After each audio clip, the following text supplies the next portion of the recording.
Hello everyone, welcome to Works Education. Today we will start new chapter Alternating Current. आज हम इस chapter की कुछ बेसिक चीज़ें अंडरस्टैंड कर लेते हैं.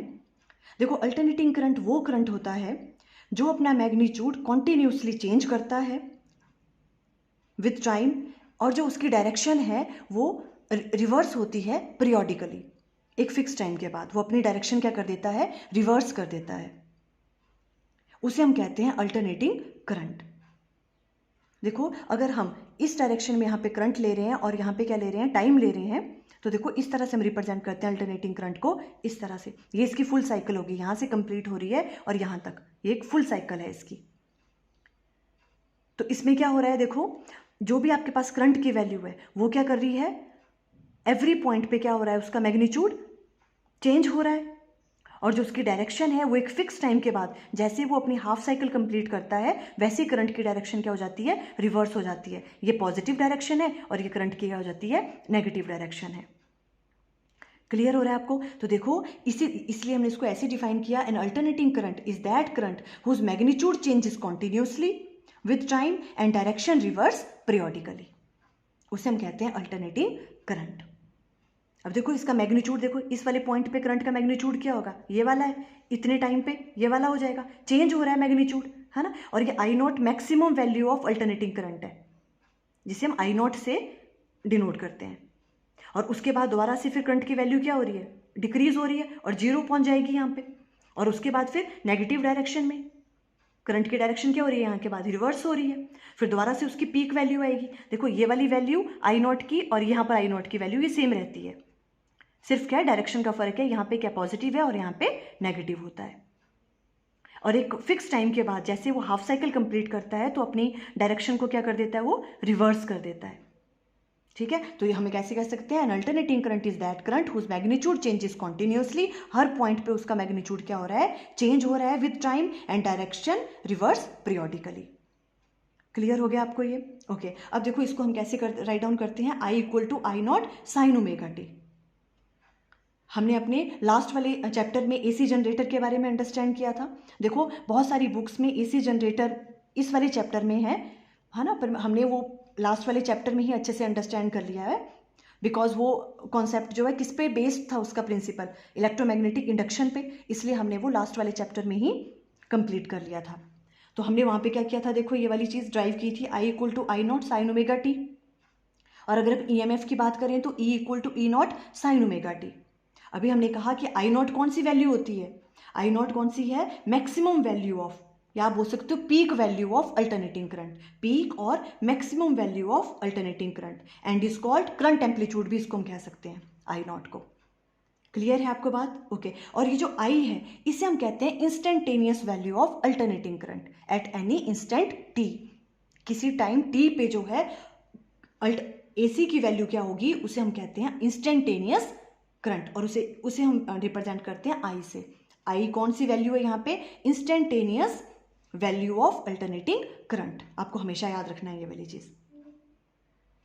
क्लियर हो रहा है आपको ये? ओके. अब अगर हम डायरेक्ट करंट की बात करें तो डायरेक्ट करंट कौन सा करंट होता है, जो कैसे फ्लो करता है, वो कांस्टेंट फ्लो करता है. उसका ना तो मैग्नीट्यूड चेंज होता है टाइम के साथ और ना ही उसकी डायरेक्शन चेंज होती है ना. तो हम अगर यहाँ पे रिप्रेजेंट करना चाहें डायरेक्ट करंट को तो कैसे करेंगे, इस तरह से स्ट्रेट लाइन में, बिकॉज इसका क्या नहीं हो रहा है, मैग्नीट्यूड भी चेंज नहीं हो रहा है और इसकी डायरेक्शन भी चेंज नहीं हो रही है विद टाइम. ये क्या करता है, कांस्टेंट फ्लो करता है. ये DC हो गया, और ऐसे हम रिप्रेजेंट करते हैं AC को. अगर साइन फंक्शन में है तो ऐसे, अगर कॉस में हो तो हम ऐसे करते हैं, यहाँ से स्टार्ट, यहाँ से जीरो ऐसे करके स्टार्ट होता है. ठीक है, पर हम मैक्सिमम टाइम पे ये वाला ही यूज करते हैं, साइन फंक्शन, जो अल्टरनेटिंग करंट का है. क्लियर हो रहा है आपको? ओके. अब देखो हमारे जो घर में आपको जो करंट सप्लाई करते हैं वो कौन सा करंट होता है, अल्टरनेटिंग करंट होता है. वो कौन सा करंट सप्लाई होता है, अल्टरनेटिंग करंट होता है वो. अब देखो अल्टरनेटिंग करंट ही हम ज़्यादा यूज़ क्यों करते हैं, 99% हम जो करंट यूज़ करते हैं वो कौन सा करते हैं, अल्टरनेटिंग करंट ही करते हैं. डायरेक्ट करंट हम बहुत कम यूज़ करते हैं. अब देखो अल्टरनेटिंग करंट ही हम ज़्यादा यूज़ क्यों करते हैं, क्योंकि जो अल्टरनेटिंग करंट है उसको बनाना क्या है, ईजी है, वो हमें सस्ता पड़ता है as compare to direct current. देखो अल्टरनेटिंग करंट हमने किस तरह से प्रोड्यूस किया था, with the help of AC generator. AC generator में क्या होता था, हम मैग्नेट यूज करते थे और बीच में हम क्या प्लेस कर देते थे, एक आर्मेचर प्लेस करते थे, है ना। फिर क्या करते थे, उसे कांस्टेंट एंगुलर वेलोसिटी ओमेगा से रोटेट करते थे। उसकी वजह से जो आर्मेचर के अंदर मैग्नेटिक फ्लक्स लिंक कर रहा है, जो हमने मैग्नेटिक फील्ड अप्लाई की हुई है ना, उसकी वजह से क्या होता था, उसमें चेंज इन मैग्नेटिक फ्लक्स होता था। और चेंज इन मैग्नेटिक फ्लक्स की वजह से उसमें क्या इंड्यूस्ड हो जाती थी, ईएमएफ इंड्यूस्ड हो जाती थी। इसी तरह से फिर क्या प्रोड्यूस होता था वहाँ पे, अल्टरनेटिंग करंट, है ना। तो ये चीज़ क्या है, ये वाला प्रोसेस क्या है इसको बिल्ड करने का, अल्टरनेटिंग करंट को, वो क्या है, एक ईजी वे है, हमें सस्ता भी पड़ता है वो as compare to direct current. Because direct current बनाने के लिए हमें क्या करना पड़ता है, बहुत सारे केमिकल्स की ज़रूरत पड़ती है ना, जो एक एक्सपेंसिव वे है। इसलिए हम अल्टरनेटिंग करंट ज़्यादा यूज़ करते हैं। और सेकंड आप कह सकते हो, देखो अल्टरनेटिंग करंट को जो है कैरी करना ईजी है as compare to direct current. जो अल्टरनेटिंग करंट को जब हम कैरी करते हैं तो जो उसमें एनर्जी लॉस होता है in the form of heat, वो कम होता है as compare to direct current. क्या कह सकते हो आप, जो एनर्जी लॉस होता है in the form of heat, जब हम अल्टरनेटिंग करंट को कैरी करते हैं तो वो क्या हो जाता है, उसमें कम होता है as compare to direct current. Clear है, इसलिए भी हम अल्टरनेटिंग करंट ज़्यादा यूज करते हैं। और हम क्या कह सकते हैं, देखो अल्टरनेटिंग करंट को क्या करते हैं, हम डीसी में भी कन्वर्ट कर सकते हैं।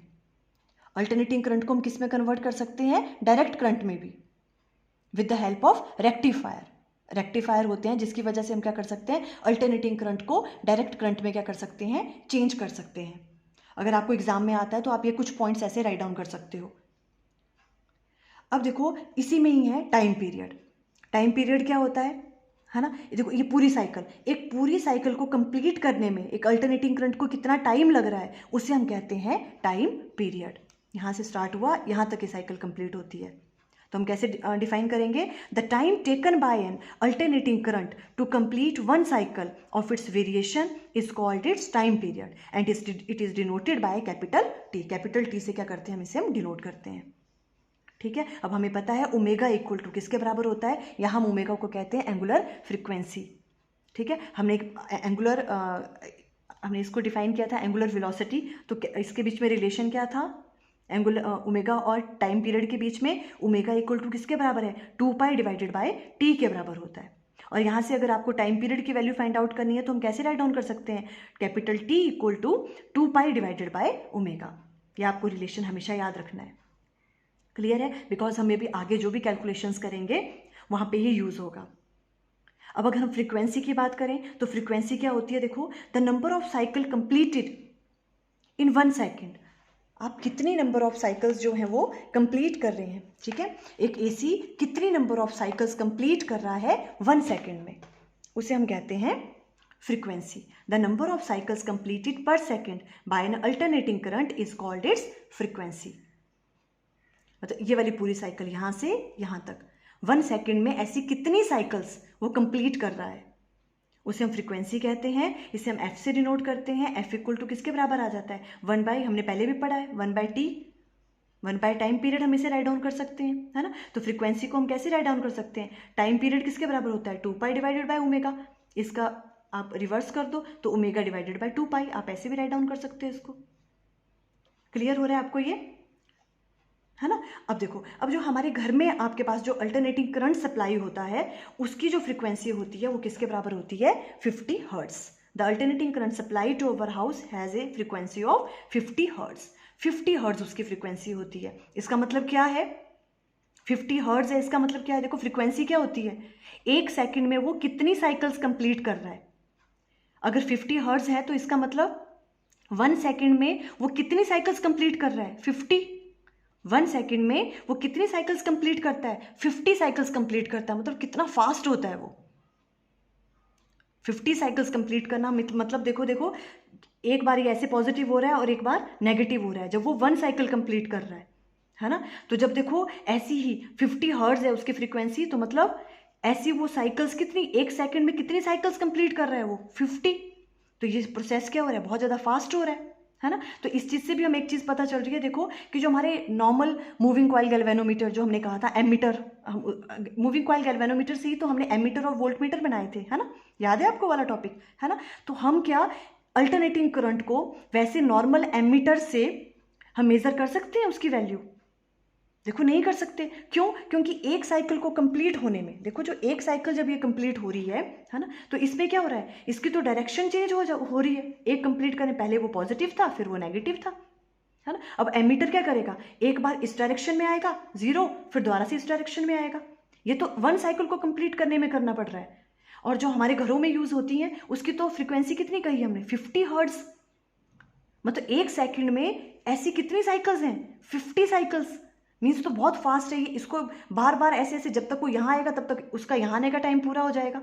तो क्या करेगा, वो मेजर ही नहीं कर पाता है। जो हमारा नॉर्मल एमीटर है वो क्या नहीं मेजर कर पाता है, इसकी वैल्यू अल्टरनेटिंग करंट की मेजर नहीं कर सकता। अब इसके लिए जो आपके पास एमीटर होता है वो डिफरेंट काइंड के एमीटर होते हैं, जिसे हम कहते हैं हॉट वायर एमीटर। क्या कहते हैं हम उसे, हॉट वायर एमीटर। जो ये वाले एमीटर होते हैं ये करंट की डायरेक्शन पे डिपेंड नहीं करते, ठीक है, क्योंकि यहाँ पर तो क्या हो रही है, डायरेक्शन रिवर्स कर रही है बार बार, है ना। तो इसलिए हम इसको नॉर्मल एमीटर से क्या नहीं कर सकते हैं, मेजर नहीं कर सकते। बिकॉज देखो वो इतना फास्ट तो वो मूव ही नहीं कर सकता है, फिर ना वो इधर जाएगा ना इधर जाएगा, वो स्टिल एक जगह पे ही रहेगी। जो नीडल है वो मेजर ही नहीं कर पाएगी। इनको हम मेजर करते हैं हॉट वायर एमीटर से। ये अभी तो आपके सिलेबस में नहीं है, ठीक है, पर ये क्या करते हैं, जो हॉट वायर एमीटर होते हैं ये क्या करते हैं, ये करंट की डायरेक्शन पे डिपेंड नहीं करती। इनका जो प्रिंसिपल होता है वो डायरेक्शन ऑफ करंट पे डिपेंड नहीं करता है। इसलिए हम अल्टरनेटिंग करंट को जब भी मेजर करना होता है तो हम इनका यूज़ करते हैं। क्लियर हो गया आपको ये? अब देखो आज हमने अल्टरनेटिंग करंट के बारे में अंडरस्टैंड किया। इसकी जो आपके पास बेसिक थिंग्स ही हमने उसके बारे में डिस्कस किया। नेक्स्ट वाले लेक्चर में अब हम इसकी जो है एवरेज वैल्यू या मीन वैल्यू कैसे कैलकुलेट करते हैं उसके बारे में अंडरस्टैंड करेंगे। आई थिंक आपको क्लियर हो गया। Okay, thank you.